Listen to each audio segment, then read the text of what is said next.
Welcome to our Getting Started with Pulse Field Gel Electrophoresis tutorial brought to you by the Bio-Rad Technical Support Team. Bio-Rad offers a complete line of pulse field electrophoresis systems, reagents, accessories, and standards.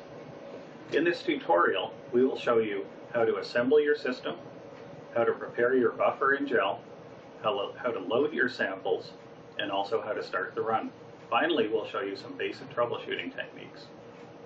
Shown behind me are our Chef DR2, DR3, and Mapper power modules, as well as the accessories that come with all three systems. The accessories kit, the Chef cell, the pump, and the chiller.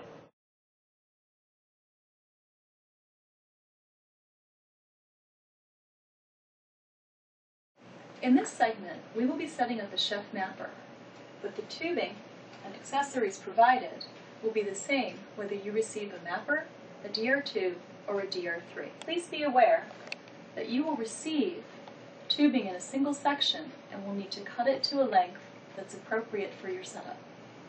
When setting up the Mapper, you have four components to connect: the Mapper itself, the electrophoresis chamber, the variable speed pump, and the cooling module. To get started, let's take a look at the front end of the Mapper. The front end of the Mapper has the main power switch for the Mapper. The power switch on the Mapper is off when the O is selected and on when the 1 is selected. This is the same for the power switch on the pump and the chiller. The pump switch controls power to the variable speed pump, and the pump connector is where the power cord for the variable speed pump will plug in. Let's connect the pump cord for the variable speed pump. The Mapper and the cooling module have their own power cords which plug into the wall. Coming back to the front end of the Mapper, we have the high voltage fuse, the interlock cables, the electrophoresis cable, and the safety interlock. Let's connect those. The interlock cable has a black end and a red end and is inserted into the front of the Mapper.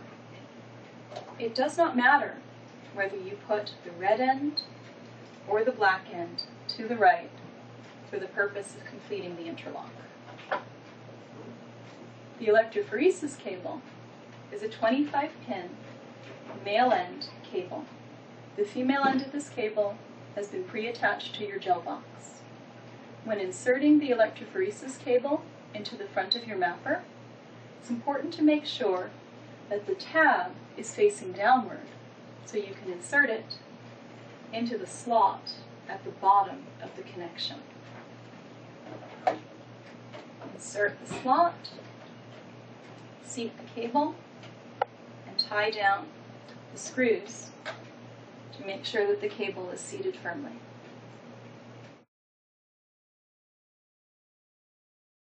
The Chef DR3 system hooks up similarly to the Chef Mapper system, but there are some slight differences. One difference is that the pump connects to the rear of the unit, right next to where the power connection is. So the power connects here. And then the pump connection connects right next to that. The next two connections to the Chef DR3 are similar to on the Mapper. We've got the safety interlock cable, and it connects over here next to where it says to interlock, and it doesn't matter if the red's on the right or on the left.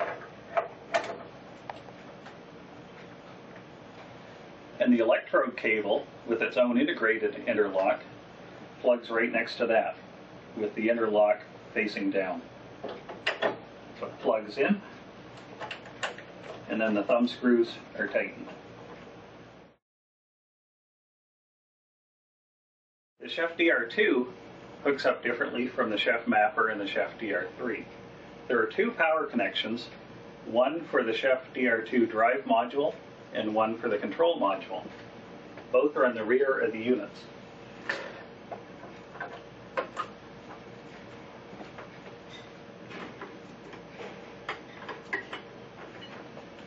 Once the power connections are made, you can then connect the pump to the front of the drive module.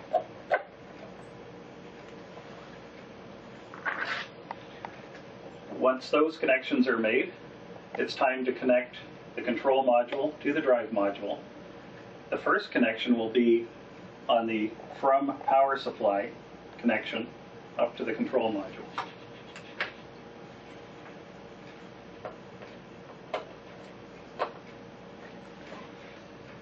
Once the power supply has been connected, it's time to connect the A+ and the B+ connections.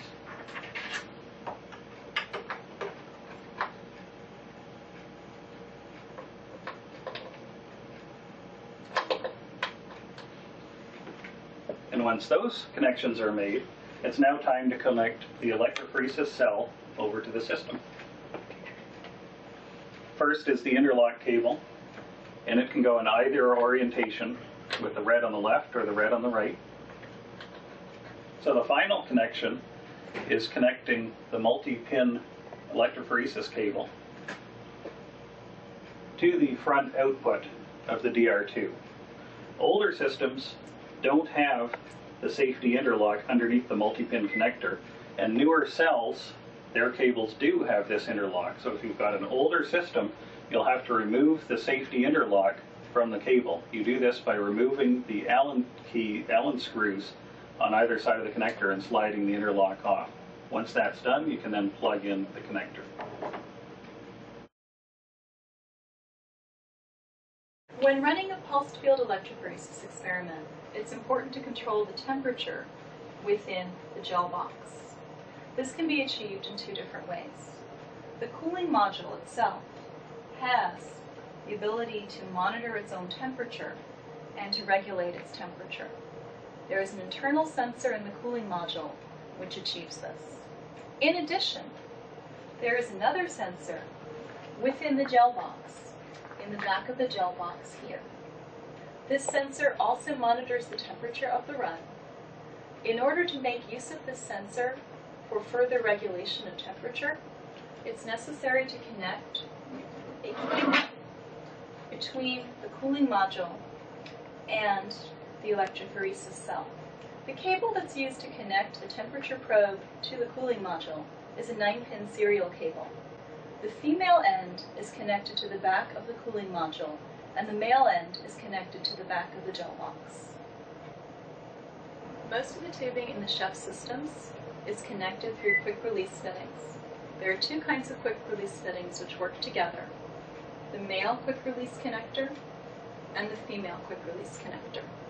When inserting the male quick-release fittings into the tubing, take care that the black O-ring remains on the outside. When you are ready to connect the quick-release fittings, the male end and female end will fit together and should make an audible click. Let's demonstrate the use of the quick-release fittings in the actual gel box. You'll take the male end and insert it into the female fitting like this. When you hear the click, you know that the fittings have been seated correctly. When setting up your system, you'll need to put together the tubing connections. The tubing connections can be described as a circuit that goes from the chiller to the pump, through the cell, and back to the chiller again. When you're setting these connections up, the first thing you'll set up are the chiller connections. There are two pieces of tubing that you'll connect to the inflow and outflow ports on your chiller. When setting up the tubing, it's important to make sure that the pieces are put on, are pointing a little bit upward, and are neither drooping nor bent. Once the tubing is where you want it, you'll fasten it with one of the white provided clamps to hold it in place. Once you've got the tubing attached to the chiller, you will connect it to the opening in the front of the cell. When you've connected it to the front of the cell, take care to make sure that there are no bends or kinks in the bottom of the tubing. The buffer flows out of the cell through this tube and up into the chiller. The tubing coming out of the cell has a larger internal diameter than the tubing going into the cooling module. To put them together, we'll use a reducer connector. We'll use the same connector to attach the tubing from the outflow of the cooling module to the inflow of our variable speed pump. To connect the pump to the cell, we'll use another piece of tubing attached with a straight connector. The tubing connecting into the cell is connected to the cell by a quick release fitting. At the end of the run, you'll want an easy way to drain your cell.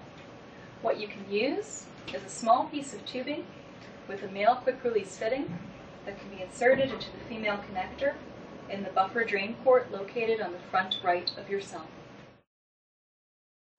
Now we'll show you how to check the flow rate on the system. So to measure the flow rate, you first need to disconnect the tubing from the back of the gel box and then leave everything else in place. You would need a 1 liter graduated cylinder. And then you want to have a timer handy too, because we're going to measure for 1 minute. So once you're all set, make sure the tubing end is in the graduated cylinder, and then go ahead and turn your pump switch on, and then start your timer. So at the end of 1 minute, you should have somewhere between 700 and 800 mils. Before starting a pulsed field run, it's very important to make sure that the cell is absolutely level. The cell has 4 feet on it, which can be used to adjust the height. To level your cell, open the cell, take the provided leveling bubble, put the bubble in the center of the cell, and check to see what adjustments need to be made.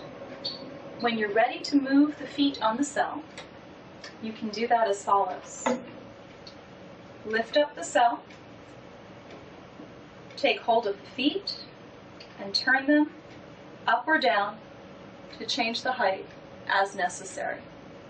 You'll want to check all 4 feet and continue to check the leveling bubble within the cell until you're sure that things are level. This completes the setup of the pulsed field electrophoresis system. Now it's time to get ready to run a job.